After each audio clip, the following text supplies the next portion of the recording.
লক্ষ্মীপুরের রায়পুর উপজেলার চরাঞ্চলে ফসল ও জমি দখল নিয়ে আধিপত্য বিস্তারকে কেন্দ্র করে গত সপ্তাহে সংগঠিত দুই গ্রুপের সংঘর্ষে 2 জন নিহত ও বহু সংখ্যক আহত হওয়ার ঘটনার পর থেকে চরাঞ্চলের মানুষের মাঝে বিরাজমান আতঙ্ককে স্থিতিশীল করতে রায়পুর উপজেলা প্রশাসনের উদ্যোগে এলাকাবাসীদের নিয়ে মতবিনিময় সভার আয়োজন করা হয়েছে।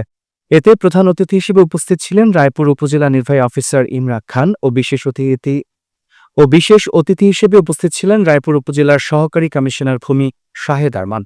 এ সময় আরও উপস্থিত ছিলেন সেনাবাহিনীর রায়পুর ক্যাম্পের দায়িত্বরত অফিসার ক্যাপ্টেন রাহাত খান, রায়পুর থানার ভারপ্রাপ্ত কর্মকর্তা নিজাম উদ্দিন ভুইয়া, রায়পুর উপজেলা বিএনপির আহ্বায়ক নাজমুল ইসলাম মিঠু, রায়পুর উপজেলা বিএনপির সদস্য সচিব শফিকুর রহমান ভুইয়া ও রায়পুর উপজেলা জামাতের আমির সৈয়দ মাওলানা নাজমুল হুদা, যুব অধিকার পরিষদ লক্ষ্মীপুর জেলার সাধারণ সম্পাদক সাইফুল ইসলাম সহ রাজনৈতিক ও সামাজিক নেতৃত্বস্থানীয় ব্যক্তিবর্গ।